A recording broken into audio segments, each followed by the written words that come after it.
I would like to hand over to the Brazilian case, and I would like to invite to give his speech to Leonardo Silveira Do Nasciemento, who works as head of the Department of Accounting Standards at Ministry of Finance, Brazil. And I'm honored of having as a colleague of mine on the Ipsos board. Please, Leonardo. Good morning, buongiorno, bom dia a todos. It's a pleasure to be here at the World Congress of Accountants to share the Brazilian experience in the transition to the accrual accounting based on Ipsos. Brazil is well known for football, the World Cup, the coast, the music, and now our transition to the accrual accounting has been viewed as a significant experience in emerging countries in the Latin America. My short presentation will focus on Brazilian government strategy, the main players responsible to do the transition, and possible obstacles and challenges. First, we need to know the main players in the transition to accrual accounting in Brazil. There are four main players. The first one is our PAO, our professional accounting organization, that is the CFC, or Federal Accounting Council in English, that is responsible for the convergence of the Brazilian public sector accounting standards to Ipsos. The CFC is responsible to regulate the accounting profession, and one of its functions is to establish restriction if the professional does not observe the Brazilian public or private sector accounting standards. The second main player of this transition is the National Treasury, STN. Our fiscal responsibility law delegates the role to consolidate the whole of government accounts of Brazil to the National Treasury and to establish the guidelines to practical implementation of the standards in the public sector. The third player is GTCON. GTCON is a consultative body that is composed of states and municipalities representatives, courts of accounts, the CFC, our PAO, academia, and IT developers. In this body, we discuss the standards before it gets mandatory. And the experience of GTCON is very good because we share various experiences of the Federation, and we solve the problems jointly. The problems are jointly solved by this consultative body. And the fourth player is our courts of accounts that is responsible to audit the standards implementation because the auditing is not within the competence of the National Treasury. The effective participation of these players grants more maturity to the process, and the problems and obstacles, like as I said, are discussed and are jointly solved. The main result of this design is more acceptance of the challenges and the changes in accounting, in the public sector accounting.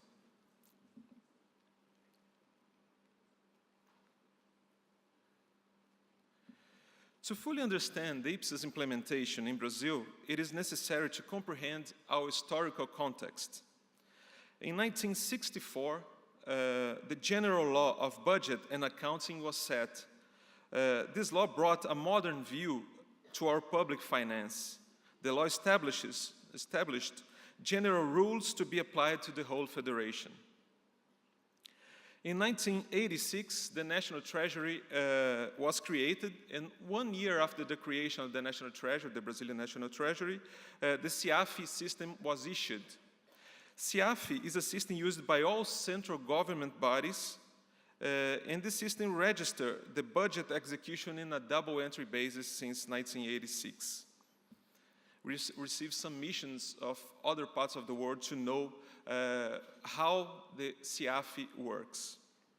In 1997, the Public Sector Committee of IFAC started to set Ipsos based on accrual accounting for the public sector.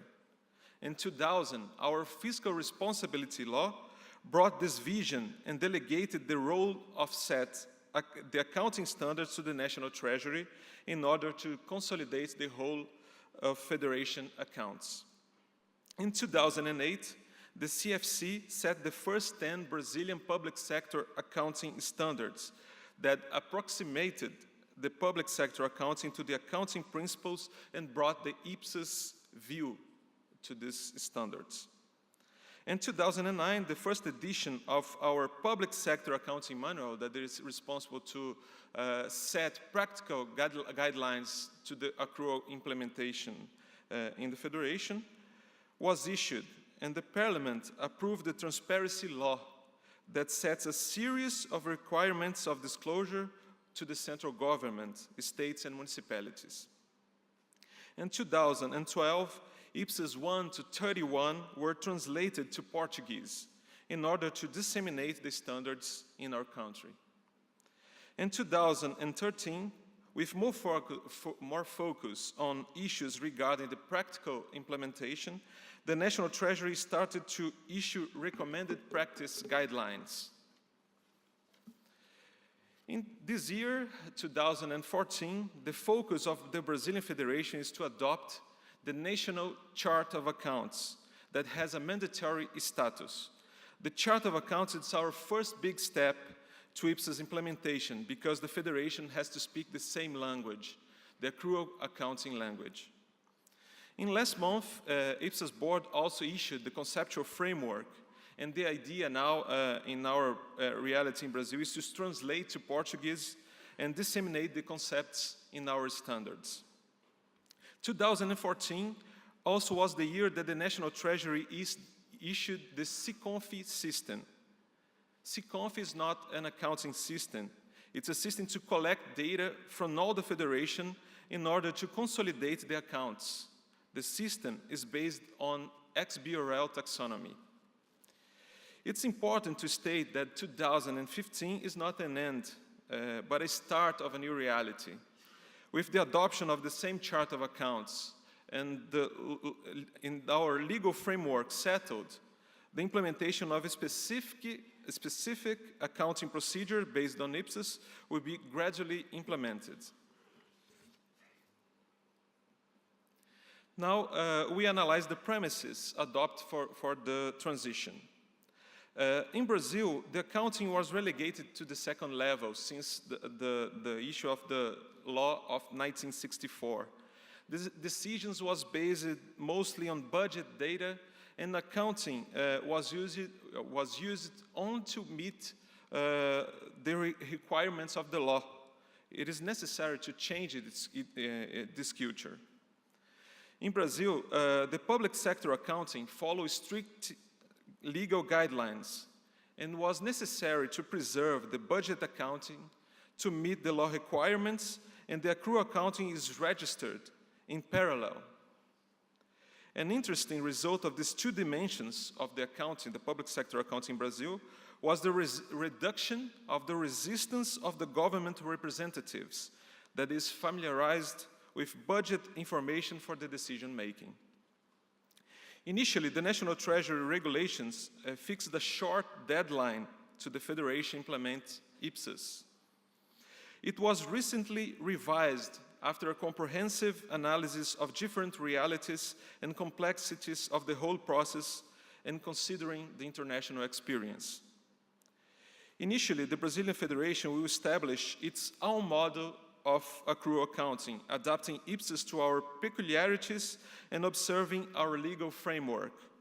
The laws in Brazil are very specific regarding accounting, budget, and public finance. The implementation will occur gradually. With the National Chart of Accounts and the XBRL taxonomy of SICONF, the effective consolidation will be possible by 2015 regarding the 2014 accounts. And we are also observing the guidelines of GFSM 2001 of the IMF to consolidate the accounts. As I said before, the SICONF will provide data to consolidation, but it will allow the Brazilian citizens to access fiscal and accounting data in an internet portal of the National Treasury to exert the social control. The plan of adoption of IPSAS and the implementation of accrual accounting in Brazil was divided in 4 phases. And this slide provides an information about the phases of the plan to adopt. The first phase was completed. The Brazilian Federation follows almost the same framework regarding budget classifications and procedures. The second phase will be completed at the end of this year, when the Brazilian Federation will implement the accounting procedures based on the same chart of accounts in all levels: the central government, the states, the federal district, and municipalities. The third phase was considered because our legal framework establishes some specific regulations that has an impact on accounting information. It's the case of specific government transfers, specific provisions, social security, and so on. The idea is to grant an accrual accounting treatment to these procedures. And finally, the last phase will be implemented in a couple of years in accordance with a full implementation plan. The idea is to evaluate the accounting maturity of the Federation and to set specific deadlines according to that. The next slide shows the structure of our chart of accounts that will be implemented until the end of this year. Observe the logic to register the accrual and budget accounting in parallel. In first 4 groups of accounts, we register the assets, liabilities, revenue, and expenses in accrual accounting. The budget accounting is registered in the next 2 groups, groups 5 and 6. In these groups, the budget revenues are registered in cash basis and the budget expenses in a budget commitment basis. The groups 7 and 8 are set to provide some controls, potentialities.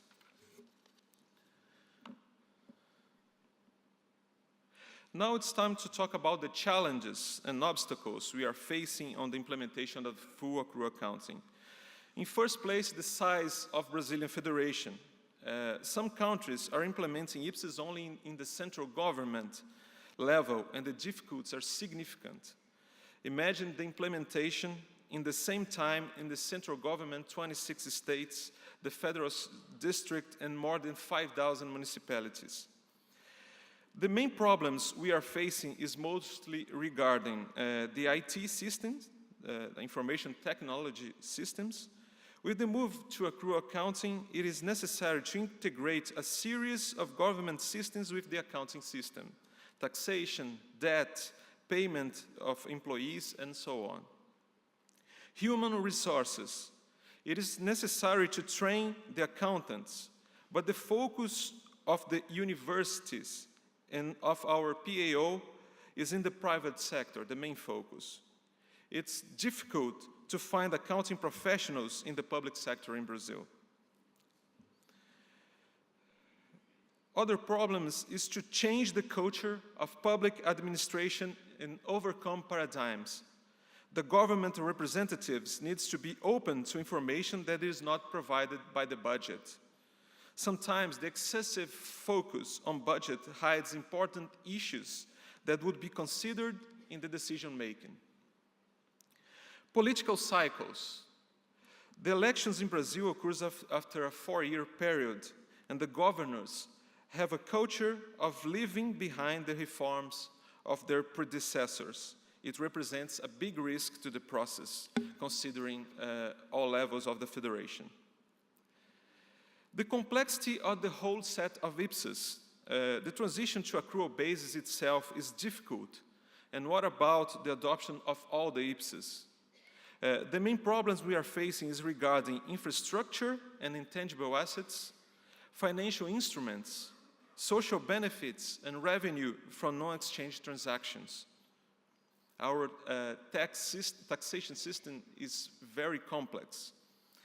In order to facilitate the implementation, we established some priorities of adoption because some IPSAS are more feasible to our reality in this moment, like presentation of financial statements, IPSAS 1 and 2, property, plant, and equipment, IPSAS 17, provisions, contingent liabilities and assets, Ipsos 19, service concession arrangements, grantor, Ipsos 32, revenue from non-exchange transactions, Ipsos 23, and intangible assets, Ipsos 31, are priorities too, besides the difficulty of implementation. Other challenges we are facing account for infrastructure, heritage and military assets, account for pension liabilities, deal with the requirements from the cuts of accounts that has a heterogeneous culture.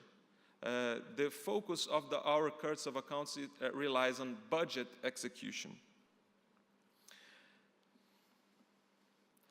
I reached the end, and I hope that my presentation summarized our experience in Brazil and the parameters, challenges, and benefits of the adoption of accrual accounts in our country. Thank you very much.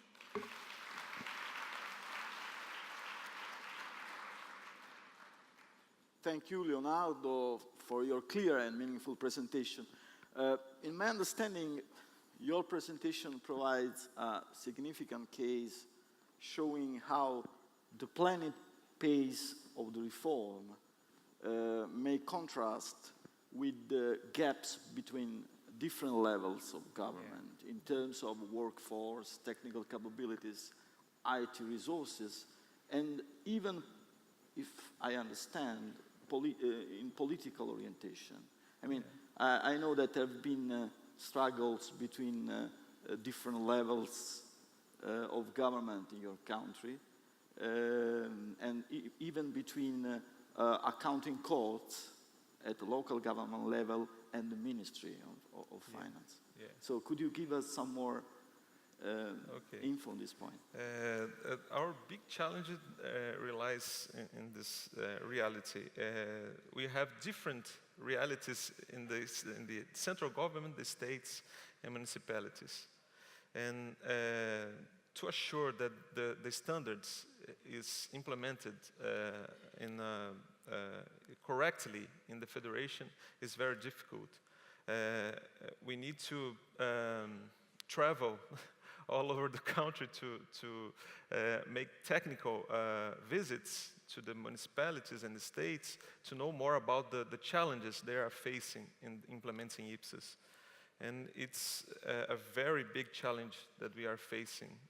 Our federation, the complexity of our federation, it's a big challenge.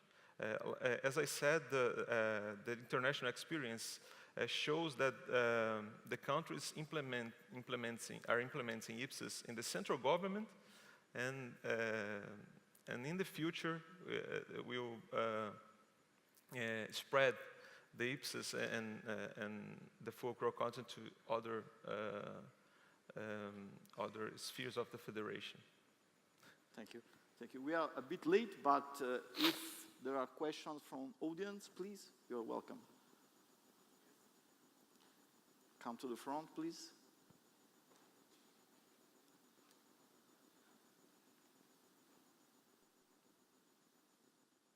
My name is James Wainongo from Nigeria. I would like to hear from your experience how you are able to bring into account the assets of Brazil that were acquired before you moved to accrual accounting, the steps you took to get your assets into your report in Brazil, the steps you took.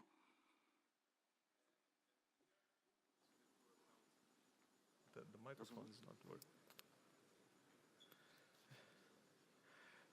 We are moving to the accrual accounting right now, and the challenges we overcome the challenges in the next years. The first main step to implement the full accrual accounting and change the culture of budget is it's the political involvement in that. In Brazil, the Ministry of Finance sets an act that delegates the role to consolidate the whole of accounts, the whole of federation accounts to the National Treasury, and to establish the general accounting standards based on full accrual accounting. And it is necessary, in Brazil, it was necessary to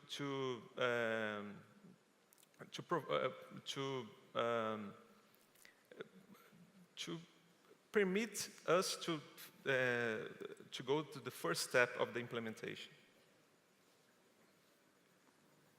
Are there more questions?